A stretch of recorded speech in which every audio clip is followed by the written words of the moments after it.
Hello, greetings to you. Namaste, namaskaram. O genki desu ka? Ni hao ma. Buenos dias, bonjour. Welcome to episode 14 of Decoding the Hive Mind. This one is going to be discussing mission resurrection. So, shall we begin, folks? Mission resurrections. I will not spend a lot of time on this subject, but in the same vein as the previous chapter, I have been informed of which dimension I am each time I am in. Each time I am resurrected, and about my walk-ins. Yes, I have died since my mission began more than once. Uh-oh, this is interesting. All right, let me read that. I will not spend a lot of time on this subject, but in the same vein as the previous chapter, I have been informed of which dimension I am in each time I am resurrected, and about my walk-ins. Yes, I have died since my mission began more than once.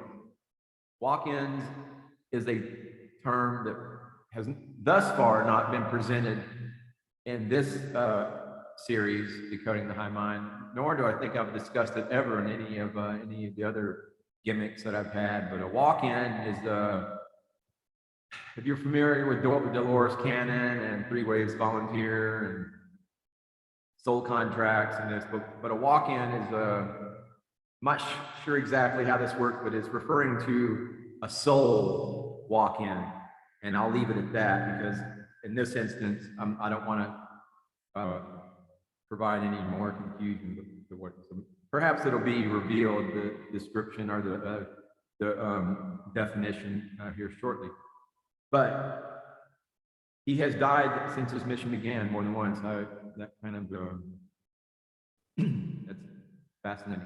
Walk-ins are Nephilim beings or Oraphim angels. Depending on the type of walk-in your avatar is hosting. Avatar referring to your body, your physical, your genetic vehicle, if you will, your temple, your physical, your flesh temple, okay? Genetic vehicle. These are distinctly different breeds of cat. Literally, Oraphim angelics are Christed ascended masters from the halls of Palador, founding fathers of the angelic human species who have entered indigo birthing contracts to serve on the Azurite Universal Templar Security Extraction Team as planetary energy grid workers, genetic repair workers, and as education hosts for Nephilim giants known as the original fallen angels. The education process the Nephilim must go through repairs their genetic structure, aligning it with the 12-strand DNA template of the angelic human species. This special arrangement where Oraphim angelics volunteered to babysit the Nephilim was afforded through the Coevolution Bioregenesis Treaty of Palador, which would allow beings who had become disembodied and had not been coded for this dimension a way to ascend and escape an otherwise eternal prison. The Nephilim were 15 to 25 foot tall giant humans from antiparticle Gaia, a higher dimensionary mirror planet within the 15-level time matrix of Gaia. This human species appeared somewhat similar to angelic humans, but differed in that they had cat-like features, were gigantic in proportion to modern humans, and had petite, childlike facial features. 568 million years ago, the Anu Elohim, group known as the Mikigalub, sons of Baal, swept into their lands, bioformed, raped them into slave warriors, co-opting them into service to stop the angelic human Christos experiment from continuing here on Earth. Just like the rest of the bad guys who wound up torturing and murdering humans throughout this painful drama, they were not so much converts as they were abductees, forced into service or else. While the Elohim angelics are also human in form, similar to the Nephilim, they too have cat-like features and are descendants of the Elohim Christos Holy Grail eternal life bloodline. Grail, Holy Grail. Hence their Christed ascended master status. The difference between simply ascended mastering an avatar and Christed ascended mastering has to do with the status of the genetic template you are bringing back to the deity planes. Merely fully ascending a vampire avatar out of a lower level time matrix is common, but bringing back an eternal life avatar is another thing entirely. I'll explain the difference later in this section. Suffice to say that Christing is a very big deal.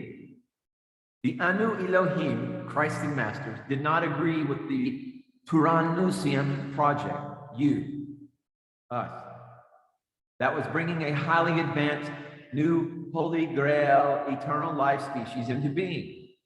As their senses were hyper-acute, meaning their emotional highs and lows would be outside of the spectrum of any beings who had gone before carrying the Christos blood that allowed them to hold manifestation eternally. This means that angelic humans had the capacity to allow their emotions to become more out of control than other Elohim beings who had come before them. Similar to Spock from Star Trek, who had little emotions. Previous Elohim had not been so dangerous because their joy and sorrow extremes weren't as acute. It was this potential that caused all this destruction and bloodshed to begin with when the Elohim decided to stop this new evolution in order to protect the deity planes from the possible carnage such beings might wind up causing. Something on the order of the film Minority Report, where the police arrested perpetrators before the crime was even committed. Indigo types. Type 1 indigos carry tremendous electromagnetic energy. To compare this to humans, the average person walking down the street has approximately 0.73 millivolts of electricity that their internal fission fusion reactor generates from the from the food they eat, and also from inversion of the sun's waves. This is less than 1/1000th of 1 volt, to put it into a frame of reference. The Nibiruian diotic crystal energy grid, described later in this paper, that was overlaid on top of the organic crystal cathedral energy grid that normally modulates much higher frequencies within this dimension, is partly responsible for this extremely low harmonic vibration you refer to as the Schumann resonance. That is tuned to the precise frequency spectrum of the angelic human, and like an overwhelming symphony, overtakes the rest of the frequencies present, forcing them down to a very low vibration. Indigos, however, were designed to produce a vastly higher frequency tone than angelic humans, so their operating platform was outside of the main thrust of this moderating wave. Since the Zeta Draco frequency fence harmonizes with this low frequency as well, which maintains 7 separate layers of invisible force fields blocking all entry in and out of this atmosphere, the indigos rise above those frequency thresholds to some degree, which is why they have superhuman abilities while here in manifest form. Type 1 indigos have power that is stunning to witness. I know, as I have activated more than 200 indigos to date, placing them back fully under their contracts. So I have spent many hundreds of hours talking to both type 1s, type 2s, and type 3s who have turned into type 1s. More on that as we go. A type 1 commonly blows light bulbs out by walking past them or reaching to turn on a lamp. They also turn out street lamps just by walking underneath or simply thinking them on or off. We have type 1s who turn off every street lamp they drive under going through town just like clockwork. They most often can see through the veils into higher dimensions, slightly, seeing angels and other entities, and often have the power of telekinesis and telepathy. Many of them are able to converse with animals, and I do mean that they have a two-way conversation. Type 1s are hyper rare, and after activating over 210 indigos, I would estimate that only 3 of them were type 1. I have had at least that many, if not more, type 3s who have turned into type 1 as well, which happens when they have fulfilled their mission to rehabilitate the full group of Nephilim they are hosting, at which time their type 3, 24 to 30 strand awareness Orophim angelic steps out, and a 30 to 48 strand awareness Orophim steps in to take over the rest of the mission from there. Their aura is completely different from a type 1, but their powers are just as epic. Type 1s were placed here to do planetary energy grid work, overcoming the Niburian diotic crystal grid frequencies and restore the correct code patterns of the crystal cathedral planetary grids. Therefore, their energy signature is roughly twice as high as that of type 2s, whose job it is to do plasma body repair work, which requires tremendously less energy than working on a planet carrying trillions of amps of electricity. Because of this extreme electromagnetic force, type 1s are unable to birth into a fetal body like other indigos and humans do, where the prana seed simply carries the harmonic signature of that plasma being from a point of a few weeks into pregnancy, when the sentient being physically joins the developing fetus. If the type 1 were to enter into such a delicate, undeveloped avatar, then both the fetus as well as the mother carrying it would simply vaporize. This is why type 1s experience what is called a walk-in. The type 1 walk-in is an Orophim angelic entity. This generally happens around the date when a child reaches adulthood, giving the avatar plenty of preparation to host such a massive energy signature. Adulthood, at least physically speaking, is the age of 12. 2 sentient beings will enter into one indigo birthing contract together to accomplish this, where the first agrees to manage the avatar from fetal development till the age of puberty. And at the precise agreed upon moment, that being walks out, and the being carrying the mission contract for planetary service, as well as leadership in establishing sanctuaries and healing centers, walks in. Due to this plasma body shift, this can often disconnect the type 1 from their early childhood memories that were actually experienced by a different being altogether than the one taking over for the adult contract period. To my knowledge, type 2 indigos do not experience walk-ins, as they are able to birth in with their 24 to 30 strand DNA signature through fetal integration. Type 3s also experience walk-ins, but it is a different program entirely from the type 1. They will be born fully integrated into the fetus from birth, as they are carrying a 24 to 30 strand genetic code, the same signature as the type 2 indigo, which is effectively half the electromagnetic energy of the type 1. However, this is still hundreds of thousands of times more energy than the average person carries today. At this time, even from their earliest days, they will be hosting a Nephilim being who will be sharing one awareness with the Orophim angelic.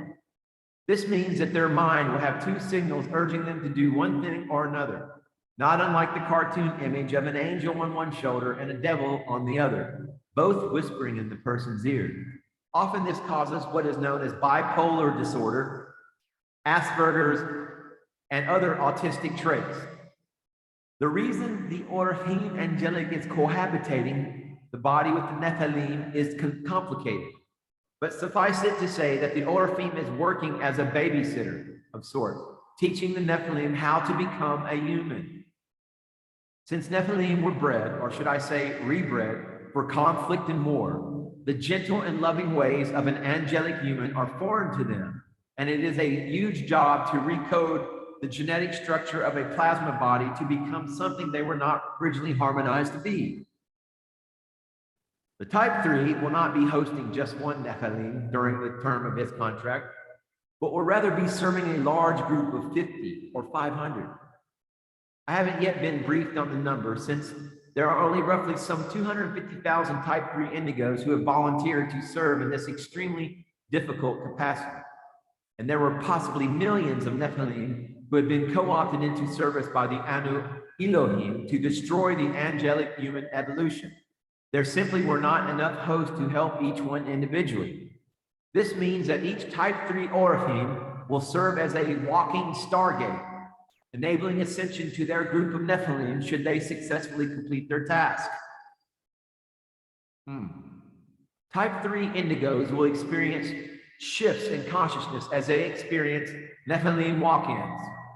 This type of walk-in happens when one Nephilim has been taken back to past lives by his Orpheum host and has relived the moments where he or she caused imbalance in the space-time fabric. Since the Nephilim originally came here as an abductee and turned into a compulsory soldier, they have universally committed very serious acts of murder, rape, torture, etc., causing rather large imbalances in the ether. Each one of these acts must be accounted for and restored in order for the Nephilim to elevate in frequency and disconnect from this playing field where they would otherwise be stuck and disembodied until such time as each of these distortions had been organically repaired. Organically meaning the ether would have extracted the positive energy back from the Nephilim through multiple different ways, such as sickness, broken bones, etc.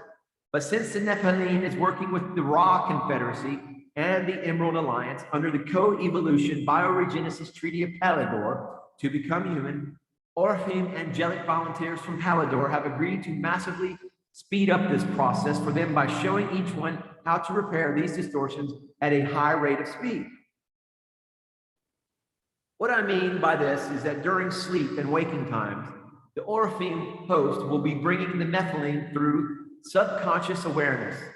Think of this like a carrier wave of your awake awareness back to these moments of distortion and helping them relive that moment where they had perpetrated the harmful act against another sentient being, where they now become friends with that person or help them out of their difficult situation instead of murdering or harming them. If they can visualize this in their mind clearly, it replaces the previous action with a new timeline where the damage did not occur. Each distortion that is erased in this way raises the frequency within the plasma body of the Nephilim. Once all such actions that had caused the balance of electromagnetic particles, which had been holding the holographic image at that precise space-time vector to become negatively charged, causing a black spot in the video frame, have been repaired, the Nephilim is now cleared for ascension. At that time, that Nephilim will then walk out of the position of operating the avatar, and the next higher vibration Nephilim standing in line, as it were, will step in. At this point, the Orpheum Angelic, who is performing the service of restoring all these many beings, will experience a shift in their being. Old habits will simply vanish, along with ritual activities that they had perhaps performed all of their lives, and they will notice that they simply feel different. That's because the Nephilim, who is now sharing the one awareness operating that avatar who just walked in, is a completely different being than the one who just walked out. This is further explained in my video series, Indigos Are Here Under Contract. A type 3 indigo will experience this type of personality change many times during their life. If they are successfully restoring their group of abductees back to homes. And of course, this often leads to that person being committed to an asylum for bipolar disorder, because it seems like they have just instantly changed into a different person. Where there is such a thing as possession by negative entities that can cause such universal changes in a person overnight, this is not to be confused with that condition. There is nothing wrong. In fact, it is quite right when this happens to a type 3 indigo. Yet since the mission of the type 3 has never been revealed to the medical industry, they would claim it is treated as a mental disorder. The Orpheum, as well as the group of Nephilim, all think they are the same person because they must share awareness in order to run the avatar. However, the current Nephilim who is operating the body is the one who is living their life at the moment. This is not the Orpheum Angelic who is not actually living their life, but is there only in the role of way shower. Orpheums are not here under free will choice. Their lives are being guided at all times by their higher self, meaning they do not have the option to simply choose which job the avatar will hold down or which person it will marry and have children with. When the doors open for that avatar to walk through, it will just happen. When the Nephilim attempts to fall back into its old habits of subjugating others, it is the Orpheme's responsibility to reel him in and prevent him from doing that damage, as the Orpheme has dominion over the body in order to facilitate the Nephilim's education. This too causes type 3s to feel continuously frustrated because they want to do one thing or the other, but they simply aren't allowed to. So it is almost like having legs that won't work right, which is terribly confusing. This leads to alcohol and substance abuse quite often as they are seeking to dull the pain of confusion. With each Nephilim completing their past lives, distortions of frequency of the entire group elevates. It is my contention that when the avatar is born, the lowest frequency Nephilim is the one who is currently driving. And with each successful past life completion, a new walk-in, the avatar also experiences a shift in dimension because collectively they are resonating with a higher plane. This happened to me, and it was spelled out for me that if you are actually following the Clair awakening waves filtering in during the stellar activation cycle, then you will be moving from one nested dimension within the third dimension higher or lower as you go. I can only guess at how many subdimensions there are to step through on your way up Jacob's ladder. But when it happened that I noticed a stark difference in my scenery overnight, that's when I was told that I was now in the 4.75 dimension, leading me to believe there might be something on the order of 100 interdimensions on your way to completion of your mission. Let me explain how I was in the 4.75 dimension. Anytime you're in a time matrix and a manifestation, your oversoul or awareness operates in one dimension higher than where your physical avatar is in manifestation, overseeing from a distance, as it were. This means I was then currently in the 3.75 dimension, while my oversoul was in the 4.75. However, this was not the only thing that changed that day, as you will soon see. When the type 3 has finally completed all past life repair with the entire group, that's when the frequency of the physical avatar jumps into the full vibration of the 24 to 30 strand DNA Orphem angels. And it is at this time that their electromagnetic energy is sufficient to perform energy healing exactly the same as a type 2. Since the DNA template in the type 2 and type 3 are the same. In some cases, the type 3 will begin healing in this way prior to the final Nephilim completing. But once they have finalized each one's journey to wholeness, you will notice a significant jump in energy. This begins the transition time where the avatar will begin to work in the healing arts. Through energy healing, acupuncture, acupressure, holistic medicines, or even through their art such as music or painting and many other forms. Any artistic expression that you create will hold the invisible scalar waves added by your higher self that will work to heal the DNA codes within all who come in contact with that work. Soon, the group is ready for the next host, Orphem, to walk in. At this point, the 24 to 30 strand Orphem has completed their contract as a type 3 indigo and will now step out, making room for a type 1, 30 to 48 strand DNA Orphem to take over as mentioned above. Now that the body is no longer having its frequency reduced by the low frequency Nephilim, the type 1 will be able to use that much greater power held inside their Iskos human hybrid body for much more useful task as mentioned earlier. Energy healing will be simple business for them, something they can do in person with the patient or over the phone halfway around the world. This, however, is also within the ability of the type 2 healers as well. Just the fact that the type 1 is physically standing within the morphogenetic field of Earth alone will be a very powerful addition to healing the DNA of humans and hybrids on a global scale. With roughly some 250,000 type 3s, I estimate there to be perhaps as many type 2s with only a very small handful of type 1s on the planet.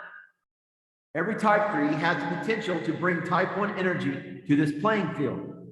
While being a type 3 is extremely challenging, and a great many do attempt suicide due to the difficulty, there are no other indigos more deeply honored within the ranks of the Azurite Templar security team, as it is looked upon almost as a suicide mission. It takes tremendous courage to come down to this prison field under a type 3 contract. Resurrections.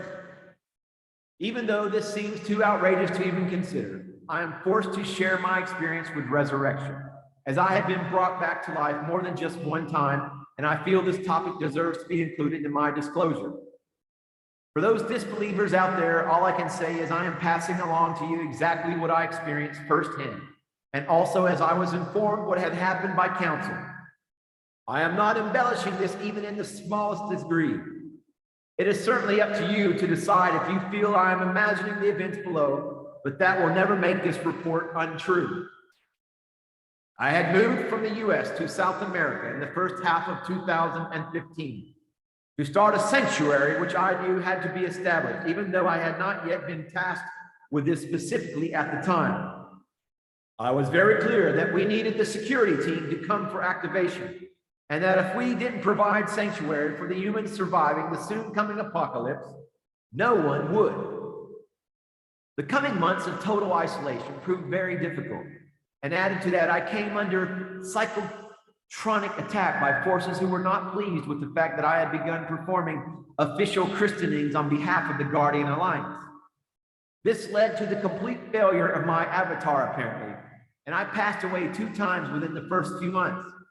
However, I was unaware this took place as the resurrection happened seamlessly during the night during sleep.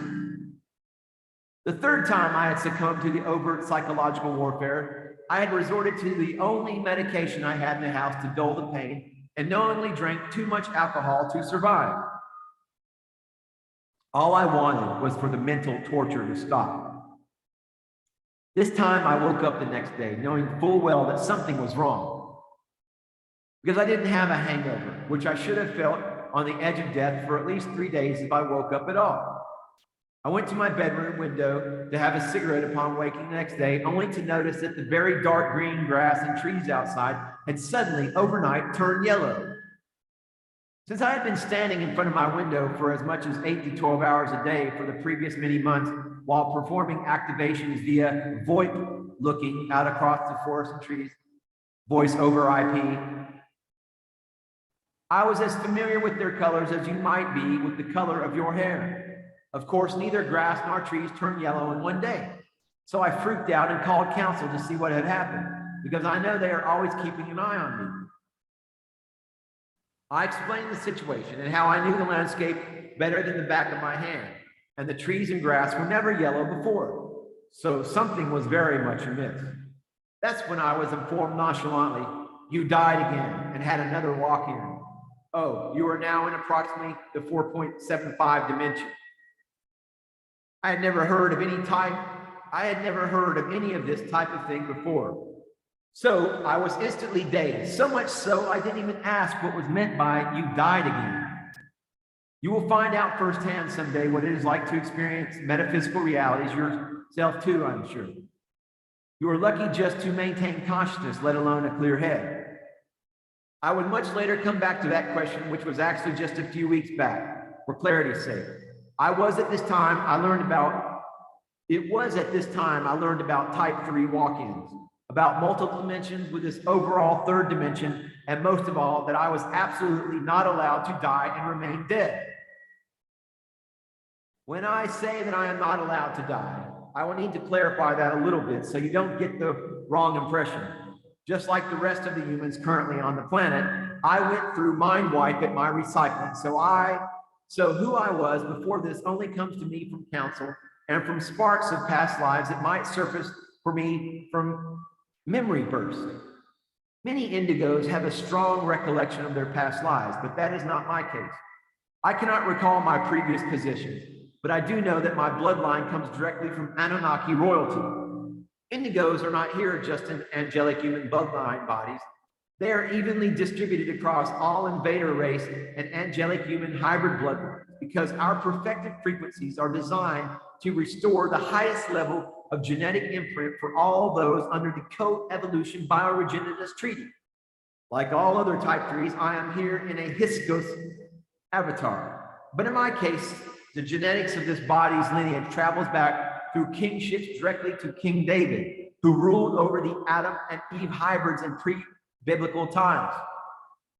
I was told from perhaps the very first day of my contact that my bloodline was Anunnaki, and that I need not be concerned because the avatar you are inhabiting does not dictate your heart or your compassion for the greater good.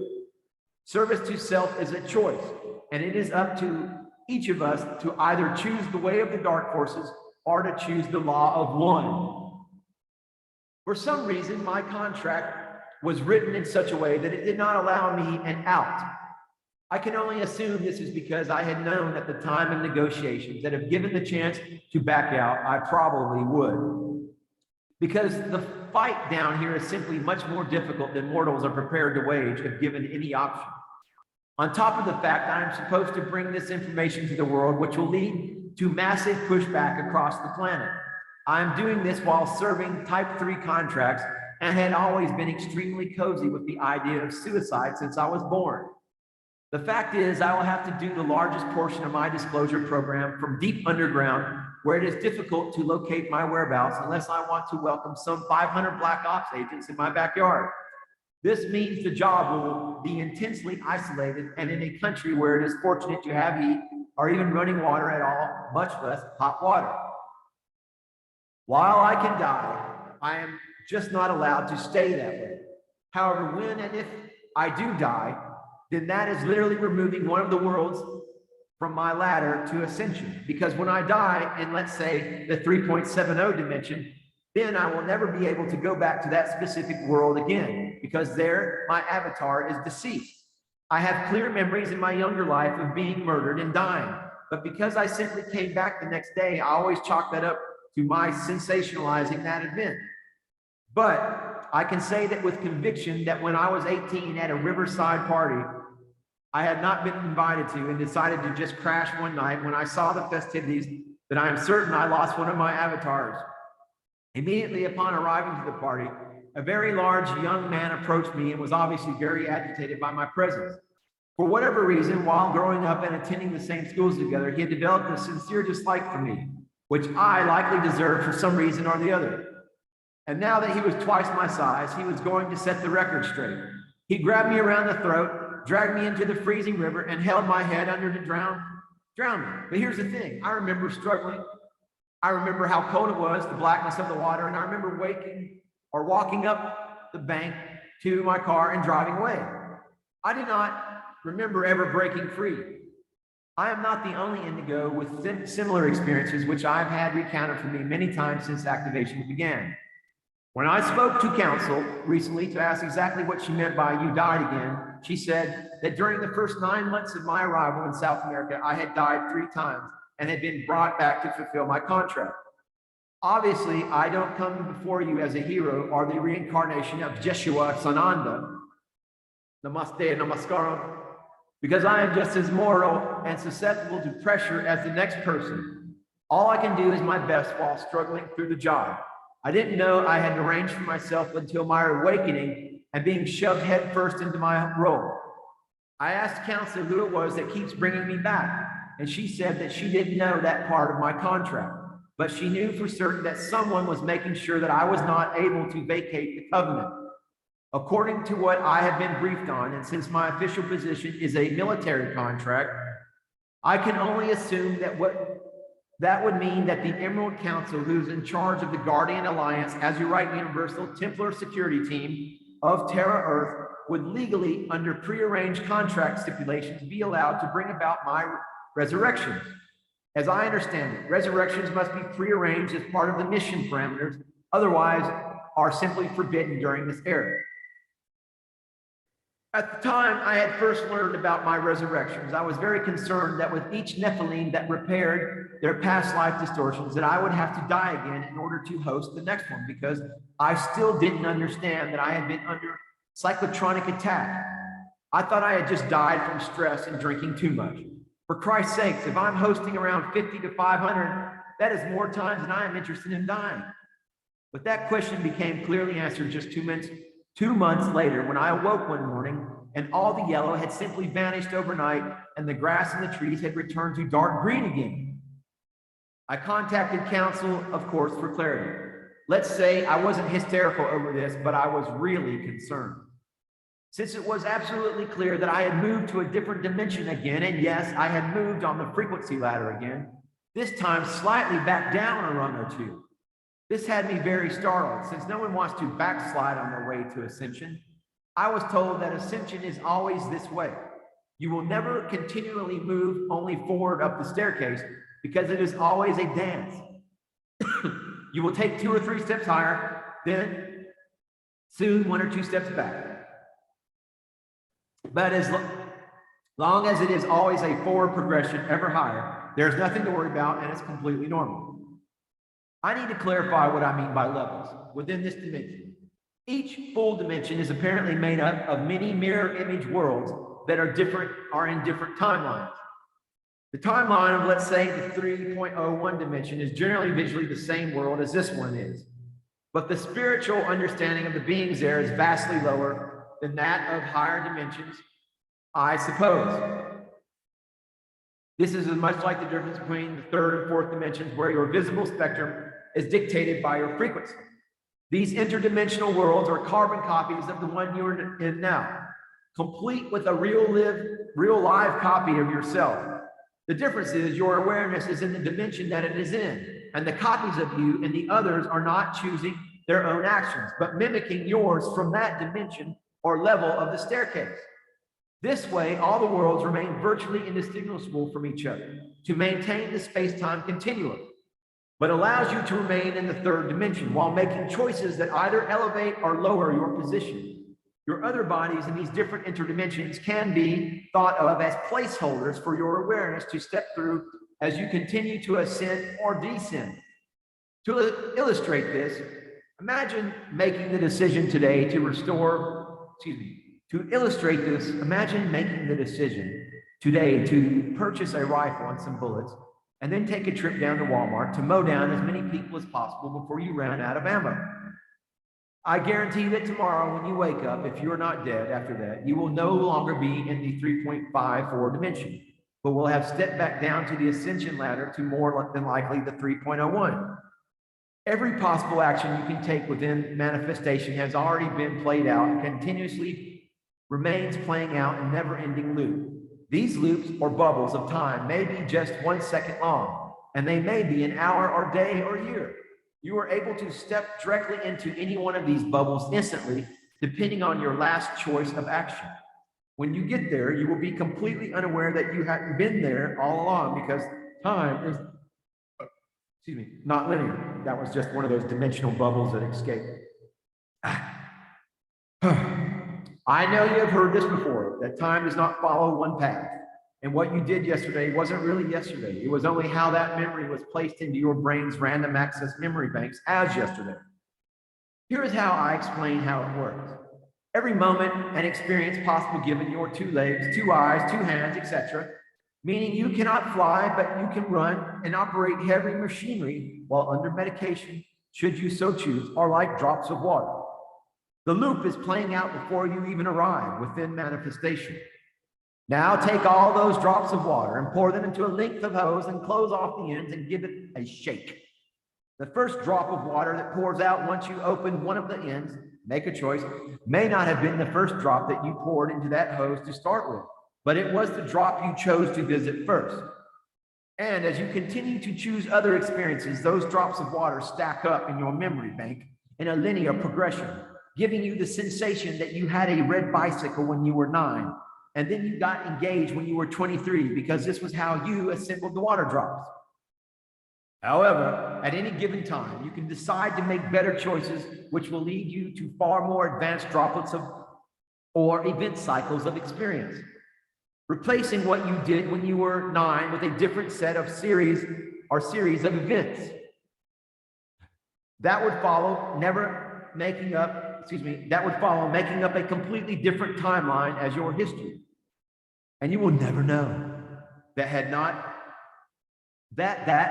always been your same history, because the transition between each drop or event cycle comes with its own blending mechanism that inserts that memory as yesterday or as 20 years ago, which in turn selects all the event cycles leading up to that decision that would cohesively blend together to make up your now current timeline. As you can see, your timelines have changed trillions of times as you have progressed to the point where you have chosen to read or listen to this disclosure now. And it can change again to vastly lower timelines or higher timelines, depending on what you do with the information you are being given in this report. Your next timeline or event cycle will be dictated by your actions only, not by your good intentions. If you read this information, then you decide to join a satanic cult and worship Marduk, you will be hopping down your ascension ladder as quickly as your feet can carry you until you reach the starting point again. But if you decide to take action and sell your belongings and move to the country where you will be able to fully sustain yourself and your family living off the land, extricating yourself from the Babylonian magic money program, then you will be riding yourself to a ladder rung that results in a much less difficult history that you will have had to have suffered through. The only way you will know which rung of ladder you're on is if what you are sitting around you continues to progress towards ascension. This means that you will see the signs in the sky, as you were warned of in the Bible program, that would be present in the end days. Those who are literally unable to see the second sun that is rising and setting in our skies over the last few years, flatly denying that it is there, even though they are being shown 100 different pictures taken from 100 different cameras from 100 different places on earth, are not seeing the signs because they are not actually there with their awareness, but they are merely mirroring the physical movements of their higher self in some other dimension. This answers why cognitive dissonance is so utterly confusing, and that those who stand right there and deny what is being shown to them with every fiber of their being, even when the evidence is overwhelming, literally does not make sense. Almost as if they aren't actually there. But in the truest sense, they aren't there, and they can't actually see it because they don't have cognizance with which to discern for themselves in the interdimensional point you're standing in. If you are merely a holographic mirror of yourself while you seem to be present, you are not actually there. Mentally, it would be impossible to think within that dimension, but rather merely puppet what their aware self is seeing in the dimension where their awareness is actually located. Since each dimension is under a different holographic platform or frequency spectrum in the 3.01 dimension, for example, they are able to see, hear, smell, taste within the parameters of their senses afforded by that limited spectrum, not the spectrum of higher levels where their thought processing is happening. There is no such thing as two suns in the sky, because that timeline hasn't yet progressed to the point where they can comprehend something on that order. Again, they are merely placeholders, even though they seem alive and alert. If they are merely a placeholder, they are likely not one of those who are stepping up the ladder. And if you were to visit the 3.01 interdimension, you would likely meet the one version of them who is making all the decisions for all the rest of the placeholders. There is a test each indigo can take to tell if they are ascending, vibrationally moving higher, or not. If you have initiated a consultation with Avalon seeking reactivation of your contract, ask yourself if you are actually ready for what you will learn, or if you are only going through the motions. Through my contacts, we know for certain that my aware self physically is in the 3.75 dimension, thereabout. Because of this, if you are acting on the information being given to you during our time together, you can be fairly certain that it is your aware self that is now speaking to me. But if I give you instructions on how to proceed under the terms of your covenant, and you simply ignore them, then we are not actually both in the same dimension together. While this is an extremely difficult concept to grasp, I feel the only way you can be certain that we aren't just mimicking our true selves is whether or not you are responding to the dialogue. If you feel a burning desire to fulfill your mission requirements, following that connection, then I am convinced that it was actually you I was speaking to and not your placeholder. Actions can only come from the spark of thought, and you will not have that spark if you are merely mirroring the actions of someone who is unable to see that the second sun is in fact in our skies in this dimension. Of course, I use that term euphemistically. As you already know by now, the second sun is what we might call the United Nations of the Cosmos, a planet-sized biocraft parked in the skies of the ascending dimensions above the 3.01. Has it been explained to me that the IAFW craft is only visible in the dimensions that are ascending? No. But there's literally no other way to explain how it is that those of us who absolutely know our lives have become paranormal over the past 4 years are also able to see and comprehend that these are not just Photoshop images. There might be 10 or even 30 morons who feel it is worth their time to create hoax images of a second sun in our skies just for the fun of it. But that doesn't explain how the images continue to come forward from every geographic location around the globe year after year. The first images would be funny, I suppose, to some, good for a laugh. But the 50th or 100th or 500th would not be worth the time to fake, because the shock factor long since would be gone. I have shared many dozens of photos and live video feeds of massive UFOs to my readers. I don't even bother with the small ones anymore, as they are being videotaped and photographed around the world hundreds of thousands of times every single day now, and have gotten old. These are images that have been forensically inspected by digital experts from as many as a dozen different laboratories from different countries, featured in mainstream newscasts and shown to be absolutely authentic. I've also done this with videos, often directly from official newscasts, of 9 floating cities, with a 10th one so far that was so utterly outrageous that not even I would share it, even though it was obviously legitimate. Even those truly ascending are not yet ready for just how strange things really are in higher dimensions. Only those who are physically responding to the ascension waves, Clair waves, explained in the next paragraph, see these and accept that they are authentic. The rest dismiss them as they couldn't possibly be real. So no matter how much evidence is brought forward, they will never, ever recognize them as anything more than a hoax. Here is another way you can tell if you are ascending or stagnating that I have learned recently. At least this holds true for indigos. Those who are moving with the awakening waves are experiencing tinnitus, and likely have been since the opening of the stellar activation cycle at the end of 2012. Those who don't have this perpetual ringing in their ears are simply holding space in this dimension, and that's why they can't hear you when you try to wake them up, because they are literally not here. Their aware self is in some lower dimension and is not responding to these higher frequencies, so their actual eyes are seeing a completely different reality than yours. The avatar you are speaking to here is only mimicking what their aware avatar is seeing in that dimension, but are unable to actually see what is happening in this one. In my most recent walk-in experience, where the grass and trees turned back to dark green again, there were other differences that I could not help but notice. One was the window that I could lean my head out as I have a cigarette was now so low that my head hit the frame.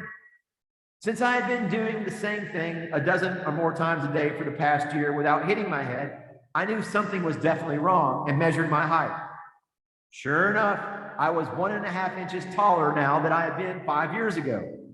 Since I am no longer experiencing growth spurts, this couldn't have been more telling. I was now in a different body. There were other clear indicators of this as well, one being that I now had some strange bump at the top of my rib, causing it to protrude forward from the other side by about 1/3 of an inch. Another was the fact that I now looked about 5 years younger than I had the day before. So I can report that our physical avatars do differ between interdimensional worlds when you take another step on the ladder. So keep this in the forefront as you experience dramatic changes in your personality that will come from your shift between walk-ins. Of course, I am speaking to the type 3 indigos now covering this disclosure. Boy, how much more is in this one? I'll take a little break, and that's a lot of information, but there's only a little bit left of this chapter. Screw it. I'll give it a good college closeout.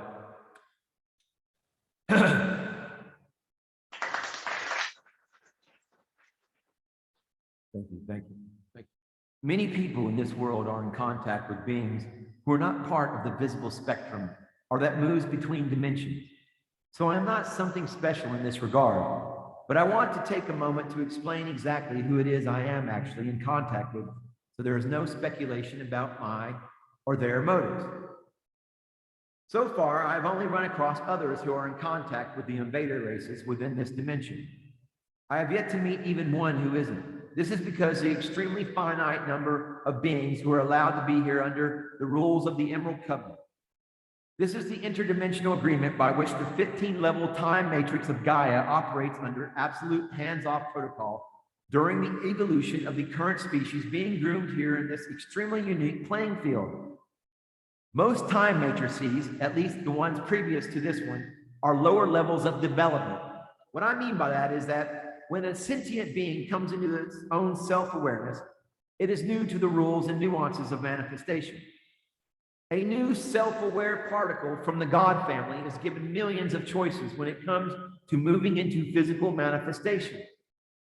They are offered innumerable forms and shapes in which to embody, and usually these will always be within what are called vampire time matrices, where while they're in physical form, you are required to eat and drink and sleep in order to keep your avatar refreshed and powered in order to function. Much like plugging in your robot body at night to electrically recharge for the following day. This limits your avatar's ability to create as well as ability to destroy while you are still new to how to play the game. The food you eat dictates the energy that will flow through your avatar.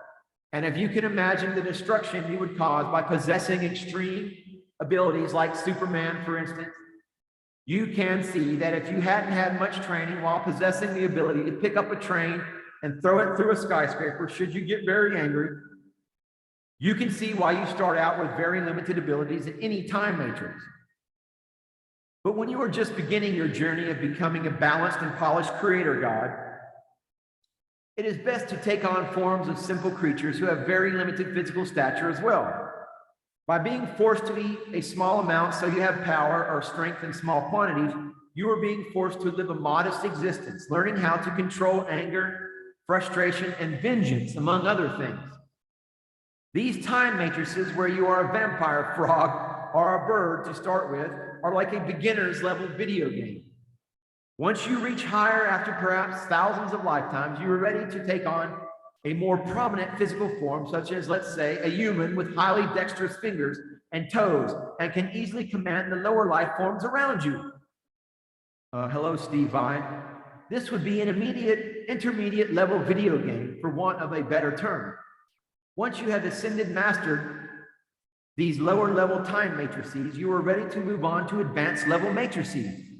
The Gaia time matrix is an advanced level matrix, and it is also host to not just vampire beings, but to the holy Gaia bloodline of the Elohim.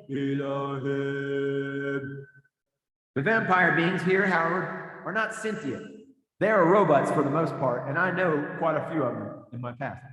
The angelic human Christos, beings on the planet today who were seated here 560 million years ago, are from the royal bloodline of the Elohim, eternal life beings, who are not limited in power or energy from what they eat. They are connected directly to the eternal unified first fields or standing energy fields of God's source by what is called the silver cord, which connects to your heart chakra or prana seed. And Elohim never has to eat, sleep, or drink in order to live eternally within manifest form. And his or her energy is unlimited, meaning that there is nothing physically speaking or energetically speaking that they cannot do. That makes them far just beyond powerful or dangerous. The Elohim are treated very much like what we might consider as actual gods in the deity plane, because of their unique and unrivaled potential while in manifest form. The angelic humans, as well as the invader race hybrids who were brought here as slaves, are now sharing the same vampire avatars as each other. Some are more advanced than others, but they are still the same basic lower life form as found within the low-level time matrices. This is because your captors are largely from these lower-level creations and have fashioned you after their own likeness to some degree. These beings are not actively participating in the quarantine of the Gaia time matrix because, in simple terms, they are reptiles and crickets and frogs and other extremely simple life forms. Put in more blunt terms, they simply do not know better than to act like dogs. You will see much more about these beings in coming reports. The higher life forms who hold great respect for advanced level time matrices uphold the terms of the Emerald Covenant, regardless of what is taking place here. First of all, there are millions of time matrices, and second of all, they know better than to piss off the beings who oversee Holy Grail bloodline evolution, such as the Angelic Human. That means there are only two types of beings here who are not Angelic Humans or hybrids of their species, dogs and other lower life animals, and their creators who happen to be Elohim, and those upholding the covenant. My people are those people who respect the sanctity of this evolution and have been overseeing their welfare within the scope of their contracts since the beginning. Contracts and star groups. As mentioned, my contact is a sitting member of the Interdimensional Association of Free Worlds. Since long before the Gaia Time Matrix ever began hosting hyper-advanced level avatars, such as the Tyrannium Angelic Humans, the IAFW has been the official authority of what happens on this planet and the other planets within this time matrix. The IAFW is the United Nations of the Cosmos for perspective, only one that operates for the benefit of its members instead of how the Surface Earth Agency under that name does. The planets who wish to remain free of tyranny and slavery become members so that all the members and their respective star groups behind them back one another in conflict, where vampires, beings, and other less developed groups attempt to overthrow their civilizations. With 22 billion star groups as members, the IAFW is not just some rent-a-cop collective when it comes to enforcing sovereign law. They are the last word on what happens on any planet within their territories, and this authority absolute and is not up for debate. And this authority is absolute. Absolutely absolute. The IAFW has issued a handful of representatives to Earth to oversee the evolution of this project. There are only some 3 or 4. There were 4, and I haven't had an update since one of them vacated recently, in the top position that my contact serves. And there are more than that in the middle management positions who are not aware they are actually serving in their capacity, but all they see and observe is immediately transmitted back to council just the same. This means that of the beings who are allowed to be here that are not actually human and also are here officially for the benefit of humanity are around 1/billionth the population. At the same time, there are at least hundreds, if not thousands, of invader race beings who are free to make contact free, being subjective, because they are absolutely breaking the Emerald Covenant by doing so. But since they are mentally and emotionally not much different than a beast in the field, they don't recognize the danger in what they are doing. Soon they will. It is the job of the IAFW representatives to observe and then report back to council on a regular basis on how each current new species is getting along. It is not their jobs to help humanity unless they decide on their own to do that. My contact has taken it upon herself to help and has been doing more in that way than any other being ever written about in history that I have ever heard of. There is no such thing as someone serving humanity more benevolently than she, from all I have witnessed firsthand over the past 4 years. And I suspect that could be about the other beings in her similar position, but since I haven't been introduced to them, I can't verify that. Still, her people represent the covenant in place, and the covenant was written by the Emerald Council, also sitting members of the IAFW. The Emerald Council, of which I represent, places beings here to help the evolution of mankind under the terms of the Emerald Covenant, which upholds the hands-off policy to an extreme for various reasons. What they are allowed to do is seed Orpheum angels here from Palador, Sirius B, inside of human-like bodies, who can then infiltrate the invader race programs and spread high frequency through the morphogenetic field of Earth, which in turn raises the vibration of the planet as well as all the humans and hybrids who can harmonize with this higher frequency. These covert military operatives are known as indigos, starseeds, blue rays, etc. In much earlier times, they were also known as Jedi Knights. Jedi Knights? I don't make this up. So if it all sounds too fantastic for you, then I am sorry. All I am here to do is relay the facts as I understand it. My reports are from the perspective of how I perceive what I have been educated on and are in no way comprehensive in all degrees. It is a humanesque level of perception. It has been made extremely clear to me over this past 4 years that my position, and this is written in 2018, so we're much further along in the timeline from when this was written. It has been made extremely clear to me over this past 4 years that my position of bringing together the global Indigo Army, both in person for education at the sanctuary headquarters, as well as an online community where they will be trained in the lost arts of the Jedi, is an ironclad, unbreakable contract. And no matter how many times I demand to be replaced, as I did again 2 weeks ago while the sanctuary broke apart and slid down the mountain, I am absolutely not able to renegotiate now after the start of the stellar activation cycle. This is a 10-year window of time where the planets align and send in massively charged high-frequency particles in the form of carbon-7 and other streams of highly structured ascension fields, such as the Clair awakening waves, that allow those whose frequency is in alignment with the shift to make the transition between the third dimension to either the fourth, fifth, or sixth dimensions, depending on their own individual growth. So I can tell you with a high degree of certainty that there is no such thing as renegotiating indigo contracts at this time. If you were supposed to hold down a certain row, you will do just that, or you will not be moving forward. 3 hots and a cot, don't complain, soldier. Oh, sorry, I'm getting a little carried away. Those with Clair abilities reading this report now can be certain that you were led to do so by your higher self. Oh, thank you, higher self. Who is struggling to get you back under your covenant with the Emerald Council before too much time has passed during the stellar activation cycle, where there simply will not be enough time for you to actually fulfill your contract. Because indigo birthing contracts are not flexible, nor are they adjustable. If you were contracted to be here on the job for 10 years, you will not just arrive 5 years late and make up the lost time by putting in normal hours. It will be nights and weekends and every waking moment from here till the close of the cycle, or you may as well not even show up at all.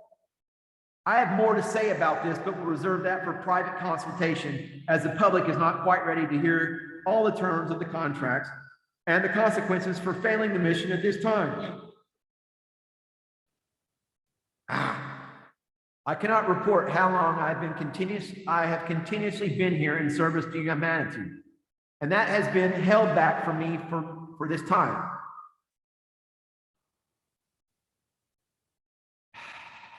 But I can tell you as a certainty that my contact has been here since the beginning that the Turansian projects began 568 million years ago. However, I can say that I have been quantum entangled to her in parallel lives for many aeons, and I have only now been reintroduced to my fraternity, Star Group.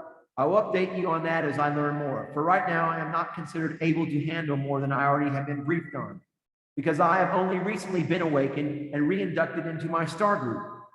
Too much, too fast is a recipe for failure. This book will stand as my testimony to the fact that I am indeed in actual contact. And that contact is also part of the actual founding fathers of the beings of this planet. There is no such thing as a name in religious history more well known than the being I am in constant contact with. The mission I am serving and the mission she is serving on behalf of humanity is for their absolute release from the bonds of enslavement. Regardless of how trite this might sound, this is not another con. If you have Clair abilities, you're one of the Special Forces ambassadors that volunteered and have been on this journey now for as many as 550 million years. It is your job as part of the Azurite Universal Templar security team to extract the lost souls of Terra, lost in the many conflicts leading up to this final stellar activation cycle, along with all the prisoners of war from the other star systems who are just as much innocent victims as the Angelic Humans are. It falls to your contact even your contract to seek activation, undergo education, and official re-Krystening back under your covenants.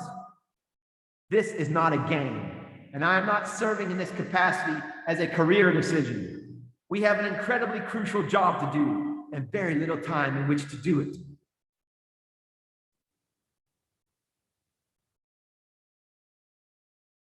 Gee whiz. I think that's the longest I've ever read. Like I said, it took me 5 or 6 times to get out of college algebra. Anyway, 568 million years. When I read that, I was like, you know what? So what? You want to go drink a Mountain Dew? This is what my higher self was saying to the little, weak-willed self that wanted to get out of that.